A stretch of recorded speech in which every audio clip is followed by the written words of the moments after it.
When we say the easiest way for you to have non-resistant thought is to get out ahead of it. Oh, we'll say it to you even in a more blunt way. The easiest way for you to have non-resistant thought is to hang out with a new person that you don't know. The less you know about them, the less resistant thought is within you. Oh, you're a stranger. I love you. Oh, you killed your entire family? Ah.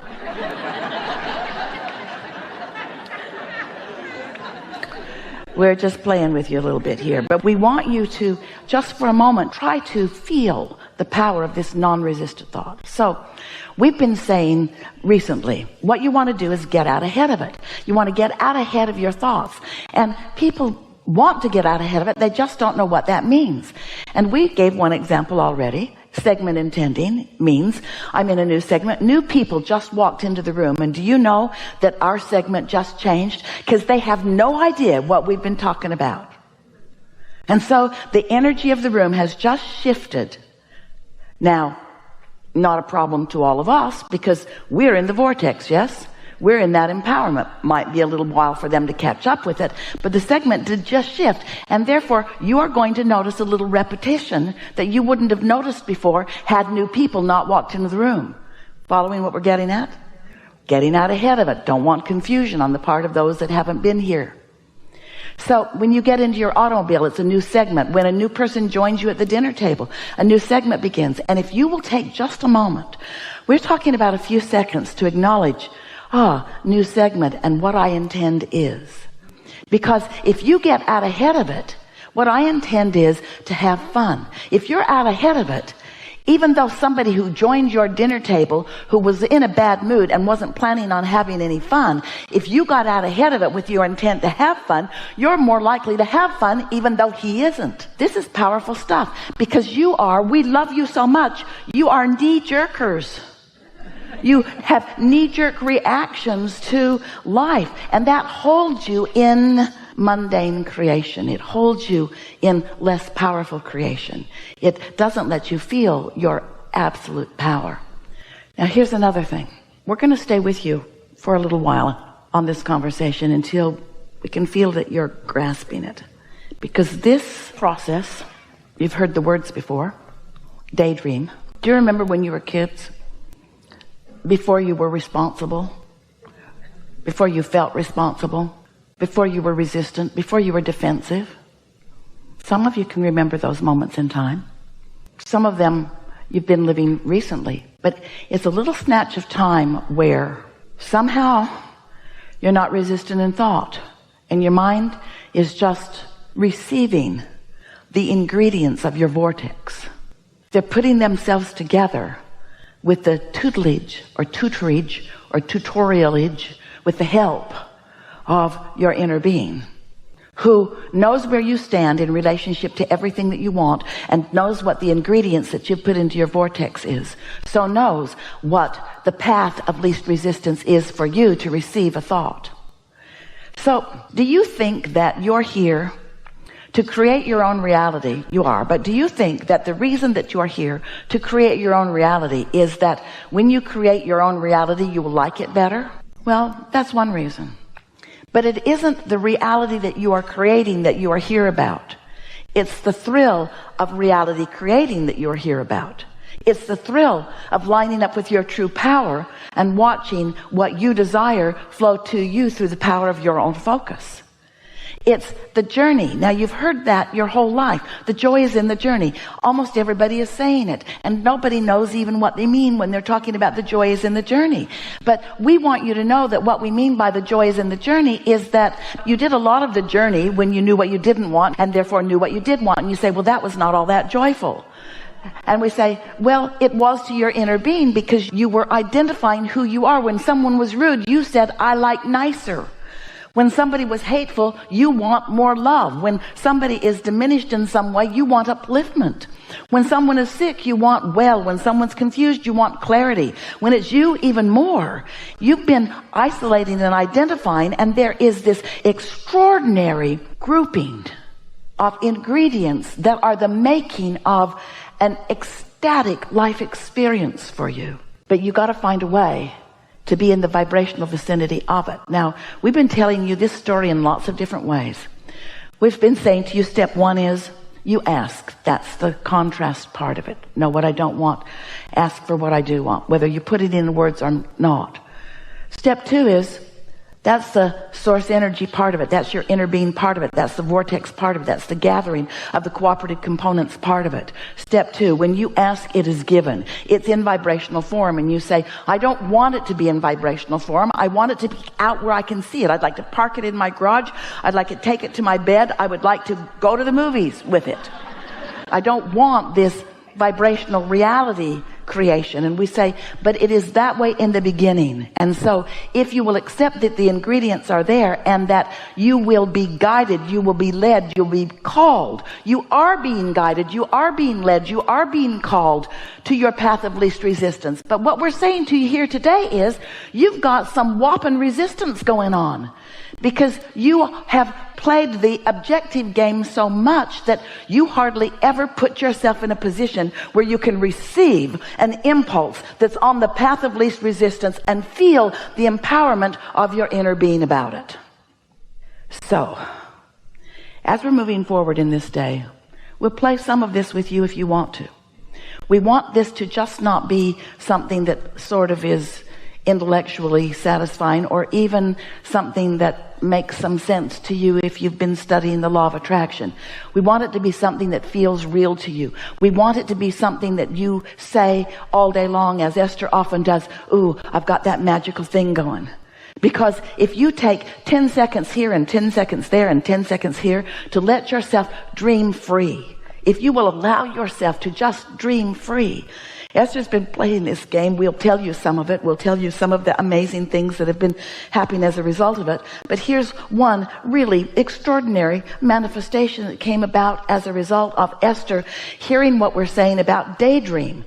And by daydream, we mean you're not asleep. By daydream, we mean you're awake. And by daydream, we mean it hasn't manifested yet, so it's still a dream. And by daydream, we mean you're in your day, you're wide awake, but what's in your vortex, which you are still calling a dream, is visualized by you, it's felt by you, it's known by you. You know it even though it hasn't come out to play to you. These thoughts have not yet turned to things where you and everyone else can see them, but they are real and they are unfolding, and they will come out and play with you where you will see them. There's power in this. But if you daydream a little and then you kill it with reality, and then you daydream a little and then you kill it with reality, and you daydream a little and then you contradict it with some other fact, then you're going back and forth and back and forth and back and forth, and you're never allowing the true power of this to culminate into something that manifests. There are people in your world that are doing that. There are masters of science and masters of mathematics and masters of music and masters of all kinds of things. There are inventors of things. There are all kinds of people that have allowed these thoughts to turn to things in their mind, who have been willing to follow that non-resisted path, who have been willing, here it is, to pay the great big price of happiness. We know, we're being sarcastic, it's a lot to ask of you to want to feel good enough that you will isolate some thoughts and allow yourself to be that dreamer. So here we're just going to tell you one of the things that happened to Esther. And as we move forward, if there's time, and if we're not full of all what you are asking for, then we'll tell you what Esther's been doing. But we'd rather talk about what you are asking for. But there's so much good stuff going on. So Esther said, Abraham, what do you mean by a daydream? And we said, it's a thought that just occurs to you. And when it does, it's so delicious you don't want to take your attention from it. And when you allow yourself to just softly receive it, this is not a thought you think. This is a thought you receive. This is not you making something happen. This is not you setting goals. This is you receiving clues and ideas and impulses about the goals you've already set. This is about having masters of the universe focusing to you, and you being in a place of receiving the thought and it being pleasant while you receive it, and not too long after you knowing that that was a piece and that was a piece and that was a piece and that was a piece, and oh wow, look at this. So Esther went to Nashville for the first time to visit some friends. She bought a Jeep, drove it home. It was so fun. And while she was there, they went to dinner. And on their way to dinner, they saw a building. And her friend said, our friend has been in this building for many, many years. She's sort of like the heart of the community, but she and her husband are moving out of town now, and so she's selling everything in the building. Want to go in? Esther said, yes. So she went in, and there were all kinds of beautiful things. There were crystals for sale and jewelry for sale and artwork of all fashion and all kinds of really beautiful things. And Esther got fixated on, her friend pointed it out to her, and then Esther couldn't take her eyes off of it. It's a painting. A man from Vietnam painted it. The colors are soft and lovely.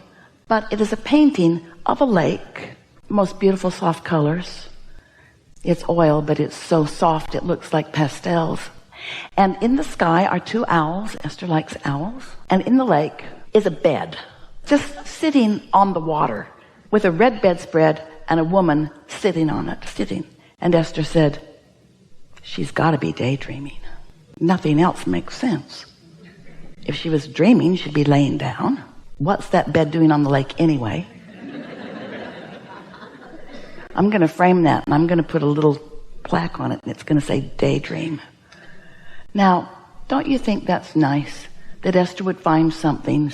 Maybe it's not ringing your bells, but it rang her bells. It rang her bells. What else could this possibly be? This is someone wide awake in the middle of the day, sitting on her bed in the middle of a lake. What do you want to talk about? A lot of trouble in this room. You are so intertwined. All of these lovely people that are intertwining with you. Creation is not even close to what most humans think it is. It's all about doing something about your vibrational point of attraction and then allowing the universal forces to fill in the details. And once you get the hang of this and you start enjoying and complimenting and appreciating the details as they come, then every detail of appreciation that you acknowledge adds to your grid and makes it more firm. So your grid just begins to fill in and fill in and fill in and fill in until it's not just an emotional feeling place for you. It's not some nebulous vortex that some crazy non-physical being is pointing to on the floor. It's the reality that you're living. It's the reality that everyone can see. Everyone can see the clarity of your being, the fun of your being, the prosperity of your being. It becomes evidence to everyone to see. But you gotta not care about doing it so that they will see it, or it will trip you up on your way to it. Because most of them aren't going to be able to see it until it's really, really vividly clear. Most people will not see your new car until you're driving it, you see. Most people won't see it until you have manifested it. So if you have to wait around for them to manifest it before you see it, then you are taking way longer than you are wanting or needing to take. Is this making sense to you? But if you're working on your emotional grid and the reward for you is the way that it feels, and the manifestation is irrelevant because the manifestation is just going to make you feel good when it comes and you already feel good, now you've taken all of the negative, now you've taken all of the lack, now you've taken all of the absence of everything you want out of the equation.